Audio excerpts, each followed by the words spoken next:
Thanks, Richard, and dear friends. Despite St. Francis and Richard Falk, I cannot do the impossible, even when I start by doing necessary things like commenting on this vast, staggering landscape of present and future of global politics and human possibilities in relation to them. So I will forego the preliminary, not entirely ritual, word of thanks to you and to the university and the extraordinary demonstration of soft power exercised by Stephen Gill and the Pro-Vice Chancellor of this university in resisting the hard power of the Canadian border control,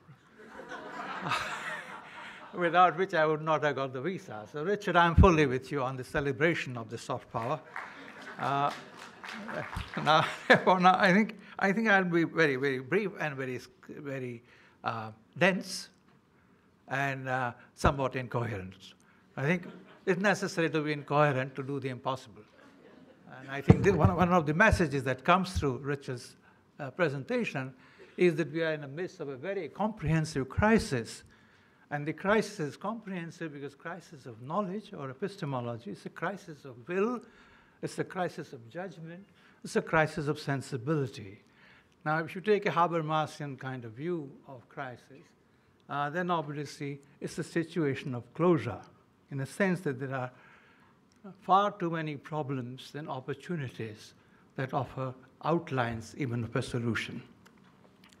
So we are in a comprehensive sense of crisis, and I think what Richard said roughly, as I recall it, is that we have to overcome primarily the epistemological crisis, in a sense, or what Paul de Man used to call the dialectics of blindness and insight.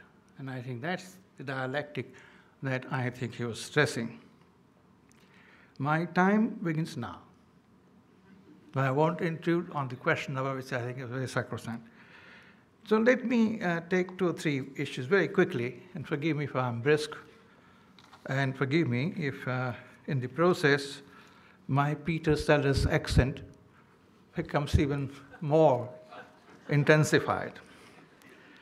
First of all, I think the question of equality, and I think Richard was completely right in reminding us that there should be an equality in international law and relations of vulnerability. That is, equality in being vulnerable to norms and imperatives against unilateral use of force, against aggression and against predation. That equality in vulnerability, Richard rightly says, is absolutely essential to the idea of global justice. And I can scarcely disagree.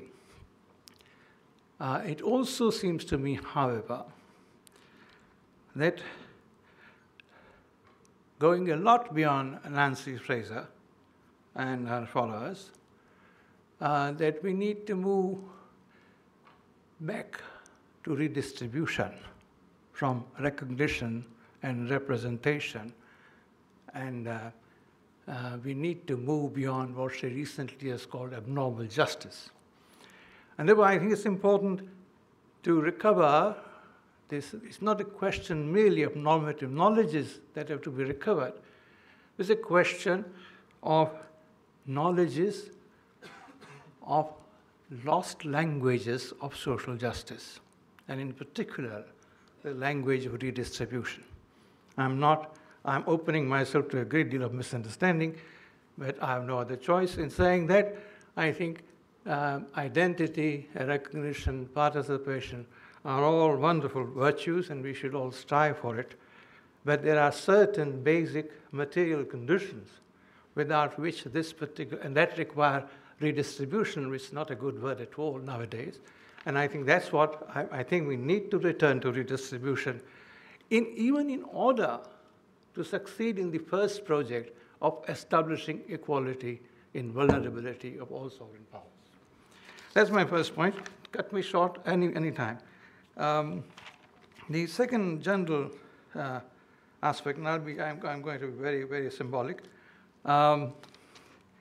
is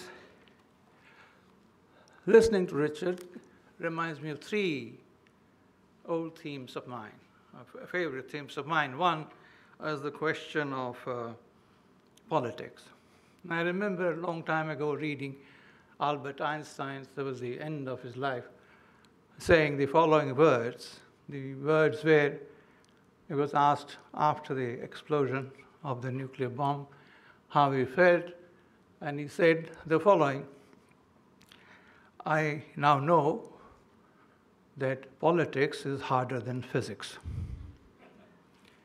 And I had a supplementary footnote, namely that politics of human rights,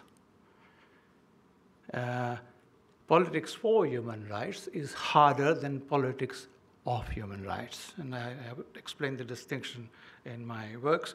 I won't take you there. So I think there's a question of understanding different kinds and levels and dimensions of that something we call politics, and in which also the insertion of what I have called recently the notion of insurgent reason as opposed to democratic reason or reason of the state or reason of the Constitution, or public reason, as John Rawls generally says. This, if I have the time this afternoon, I'll take you to a safari of these distinctions, but I'm not sure.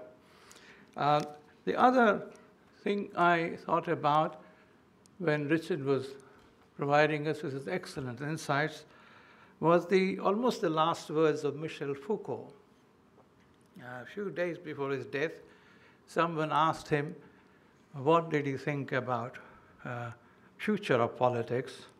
And Michel Foucault said the following. He said, if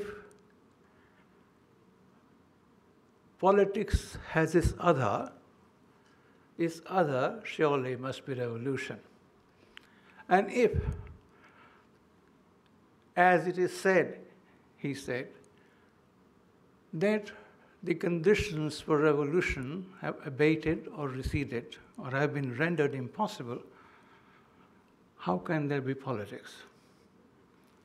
I'll leave it at that. I think there's something about that particular notion of, and politics ends when the prospect of revolution also ends. And I think that correlation comes through somewhat very clearly.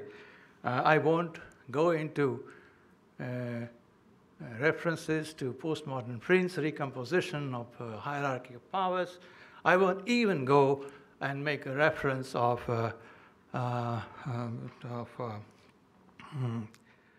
Antonio Gill and Stephen Gramsci. But that's, I think there's so much of Gramscification of Gill and Gillification of Gramsci, it becomes very difficult for me to tell who is what. So I won't go there, but I think you don't mind.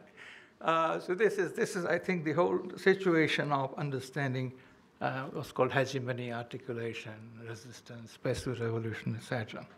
Now, finally, I'm not. So therefore, one footnote of that. What will be the other of progressive global governance? Should be a central question.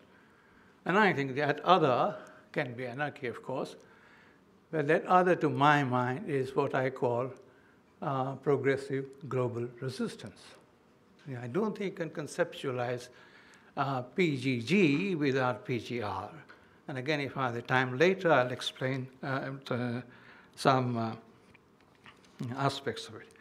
Finally, one and a half points.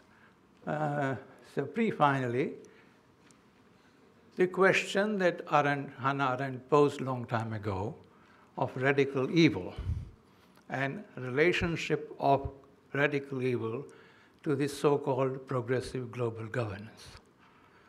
Is it where it's called neoliberalism? All kinds of examples come to mind: flexible labor market, war on terror, you name it and you have it. The question is progressive global governance understood descriptively, more accurately, as a process of banalization of evil, and therefore silencing the possibility of articulation when evil becomes so naturalized, so routinized, as a part of what you call our imagination. So how do we bring in this particular, how do we mark a cautious return in our thinking about progressive global governance of the lost languages of radical evil, which, as you know, she said, is a situation which you cannot either fully understand, neither fully understand, nor ever fully forgive. So this is the kind of question that I think at the heart of politics. And finally, the other last bit of half point refers to Uncle Marx. And I'm sure this word is permitted here. And Uncle Marx used to say, Richard, that no social formation or mode of production can be conceived of or can exist without its own contradictions. And those contradictions then mark the notion of progress, that transition from one kind of regime to another. And one difficulty I have, although I might be unfair to you, when I heard you speak about hierarchy and domination and inequality and so on, that perhaps neoliberalism of global governance and globalization seems to be presented as a kind of a mode without any contradictions.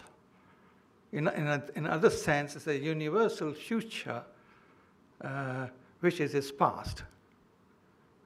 Thank you.